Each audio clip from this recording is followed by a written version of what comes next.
Children online class 8 subject Hindi part 16 यानी 16।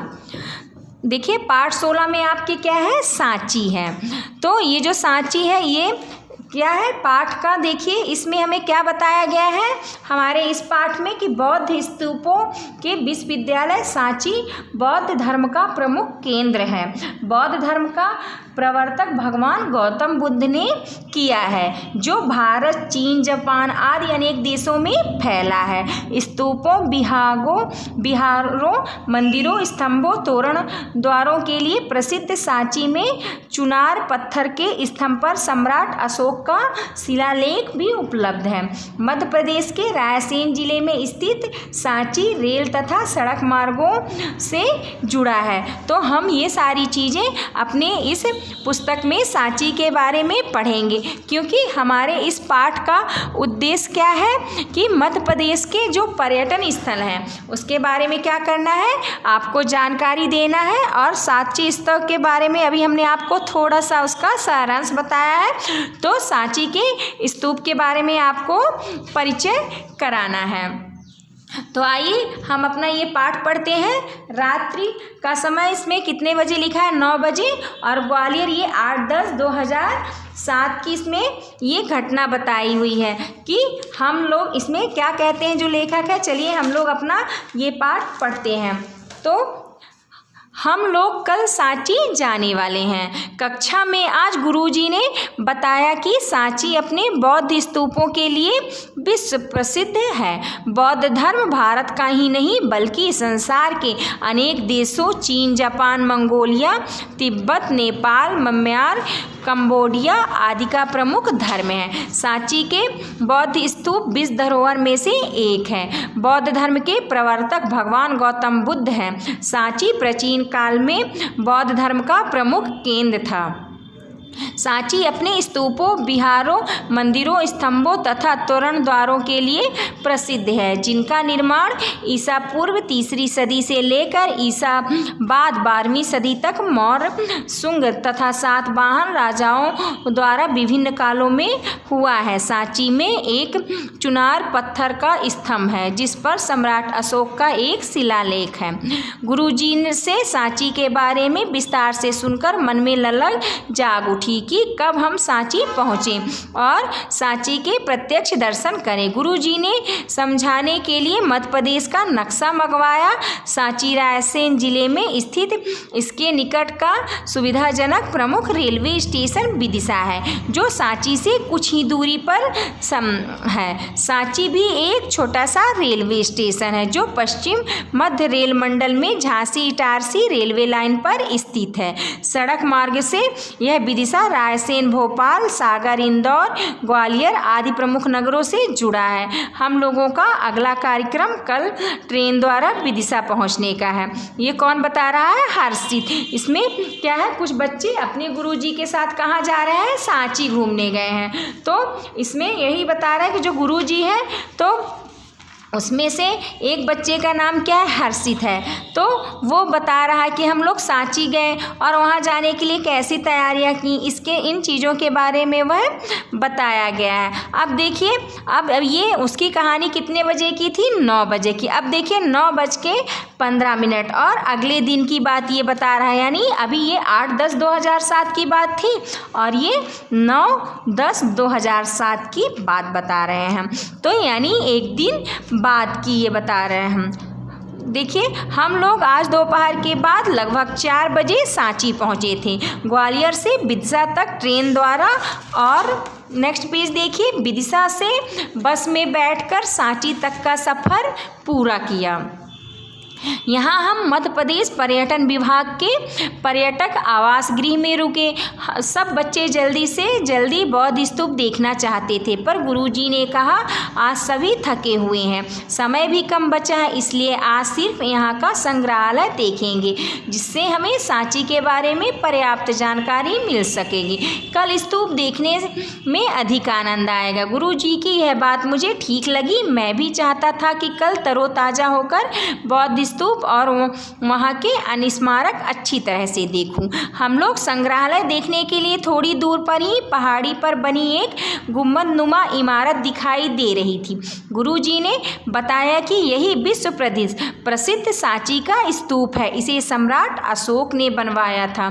सम्राट अशोक की पत्नी विदिशा की एक सेठ की पुत्री थी। मुख्य स्तूप में क्या था इसका पता नहीं चला, पर इसके पास स्थित स्तूप क्रमांक 3 में भगवान बुद्ध के 2 प्रमुख शिष्यों के अवशेष रखे गए हैं। इन पवित्र अवशेषों को अंग्रेज इंग्लैंड ले गए। गुरुजी की बात सुनते सुनते हम संग्रहालय पहुंच गए और टिकट लेकर उसमें प्रवेश किया। संग्रहालय में पुरातत्व महत्व की अनेक वस्तुएं प्रदर्शित की गई हैं जो सांची तथा इसके आसपास के स्थानों की खुदाई में मिली है। यहाँ अनेक मूर्तियों तथा मंदिरों के भग्नावशेष तथा व कलाकृतियाँ हैं। इनमें अशोक स्तंभ का सिंह चिन्ह व बौद्ध भिक्षुओं द्वारा उपयोग किए जाने वाले पात्र देखते ही बनते हैं। यहाँ सांची के उत्खनन से प्राप्त हैं। संग्रहालय में सांची और उसके पास स्थित सतधारा की खुदाई और खोज के समय में कई चित्र लगे हैं।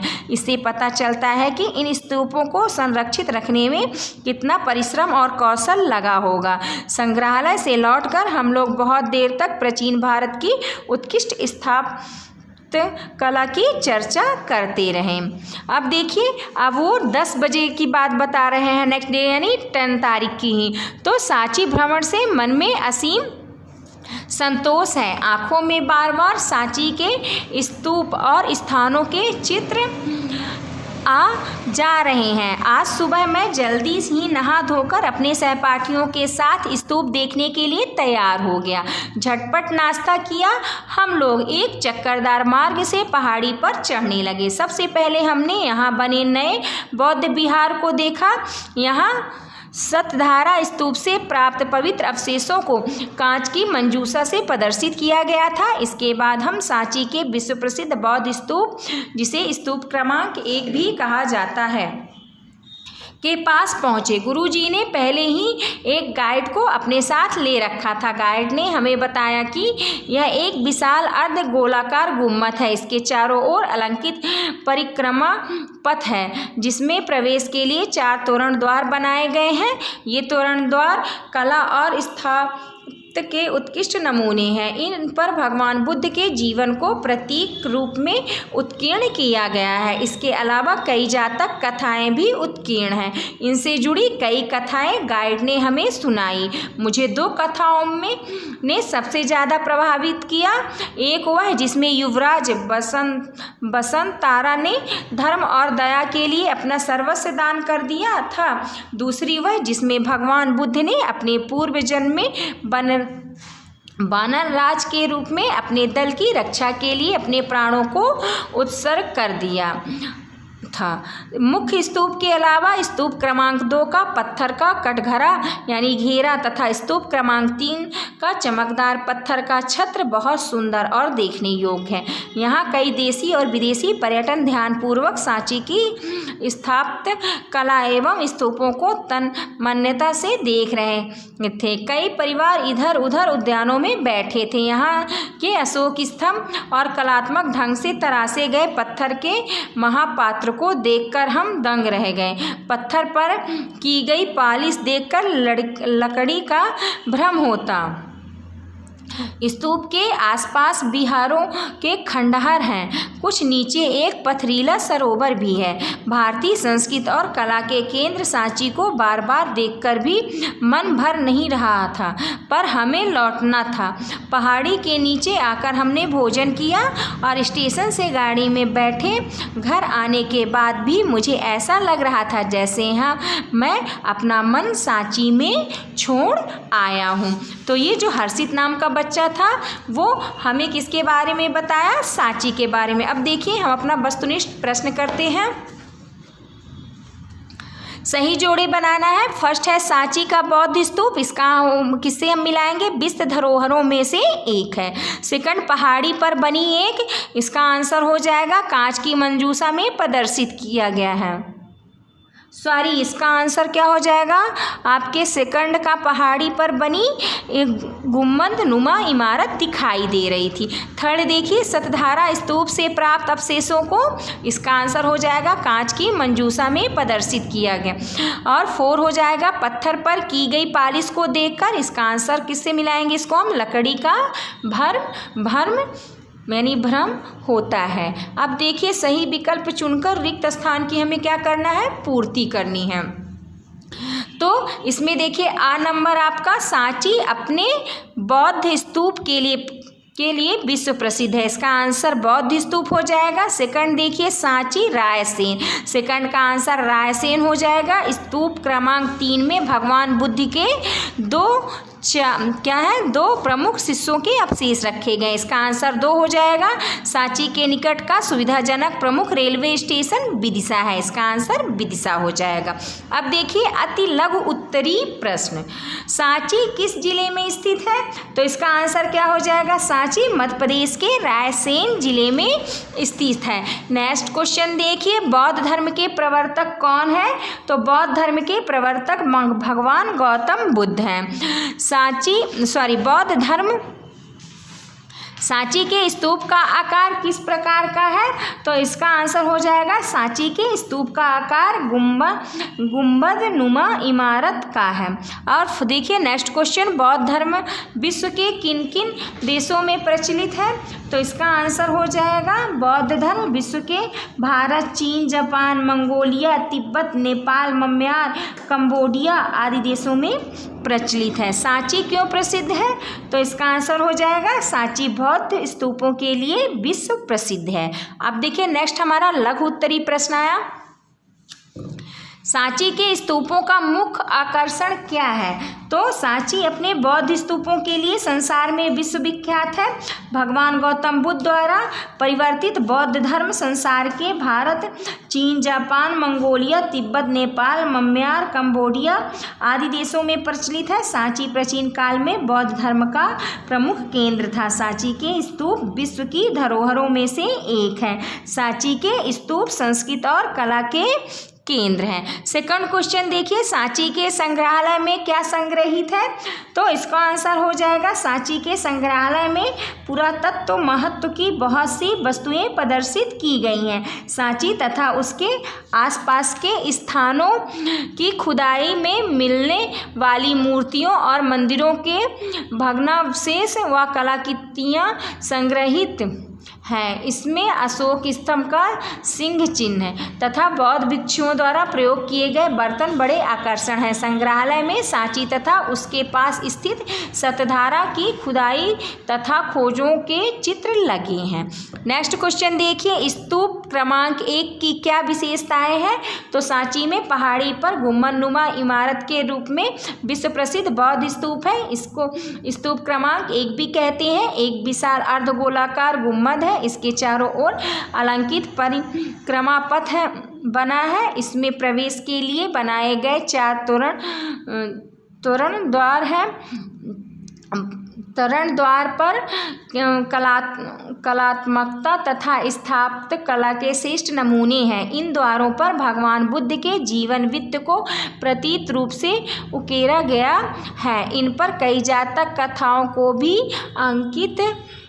अंकित किया गया है। सांची के नेक्स्ट प्रश्न देखिए, सांची के इतिहास से जुड़ी प्रसिद्ध किंवदंतियाँ कौन सी है। सांची के इतिहास से जुड़ी अनेक किंवदंतियाँ हैं। इनमें कई किंवदंतियाँ बहुत प्रसिद्ध हैं कि 2 किंवदंतियाँ बहुत प्रभावित करती हैं। एक वह है कि युवराज वसंत तारा धर्म तथा दया के लिए अपना सब कुछ दान कर देते हैं। दूसरी किंवदंती में भगवान बुद्ध अपने पूर्व जन्म में वानर राज के रूप में अपने दल की रक्षा करते हुए अपने प्राणों का बलिदान कर दिया था। अब देखिए लास्ट क्वेश्चन, सांची के स्तूप का संक्षेप में वर्णन करना है। तो इसके लिए आप पाठ का पूरा सारांश जो है वो पढ़ के अपने से इसका आंसर आप शॉर्ट में करके आप लोगों को ये आंसर अपने से करना। अब देखिए नेक्स्ट हमारा भाषा की बात। देखिए इसमें क्या करना है, इसको बोलना है और आपको अपनी कॉपी में लिखना है। फिर नेक्स्ट देखिए, निम्नलिखित में से सही शब्द पहचान कर खाली स्थान में लिखना है। तो इसमें सही शब्द क्या होगा आपका, पर्यटक। तो इसका पर्यटक हो जाएगा, इसका मंजूषा, और इसमें क्या हो जाएगा सही आंसर, बिहार, और इसका क्या हो जाएगा, उत्कीर्ण। तो ये अब देखिए सत शब्द में सत के साथ धारा लगाकर नया शब्द बनता है। जैसे सतधारा बना है, इसी प्रकार धारा लगा के आपको निम्नलिखित नए शब्द बनाने। तो युग लगा के धारा युग धारा हो जाएगा। फिर इसका काव्य का धारा से मिलाएंगे, काव्य धारा, आनंद धारा, जल धारा और अश्रु धारा बनेंगे। नेक्स्ट पेज देखिए, नीचे दिए गए शब्दों में हमें क्या करना है, कारक पहचानना है। तो अब देखिए इसमें आप आइए, इसके लिए हम थोड़ा सा पढ़ते हैं ये कि सेठ जी के यहाँ बच्चों को पढ़ाने के लिए एक शिक्षक आता था। कांता रोज उन्हें देखा करती थी। उनकी रुचि देखकर शिक्षक ने उसे वहाँ बैठने की स्वीकृति दी। कांता झटपट काम निपटाकर पढ़ाई के समय आकर कमरे में बैठ जाती थी। उपयुक्त रेखांकित शब्द कारकों के उदाहरण हैं, जैसे के लिए और ने, की, के और में। सेठ जी के में के का प्रयोग सेठ जी का बच्चों के साथ संबंध का बोध कराता, अतः यह संबंध कारक है। शिक्षक ने में ने कर्ता का सूचक है, अतः यहाँ कर्ता कारक है। संज्ञा या सर्वनाम का क्रिया के साथ संबंध निर्धारित करने वाले तत्व को कारक कहते हैं। हिंदी में कारक 8 होते हैं। फर्स्ट, कर्ता ने कर्म को करण से संप्रदाय के लिए अपादान से यानी अलग होने के लिए संबंध का के की अधिकरण में पेपर संबोधन हे हो अरे। निम्नलिखित दिए गए शब्दों को कारक पहचान कर लिखना है। जैसे देखिए, सेठ जी के में संबंध कारक, बच्चों को कर्म कारक है, पढ़ाने के लिए संप्रदाय कारक, शिक्षिका ने कर्ता कारक, पढ़ाई के में आपका क्या है, आपका संबंध कारक, कमरे में यानी अधिकरण कारक। तो आपका ये पाठ खत्म होता है। Thank you.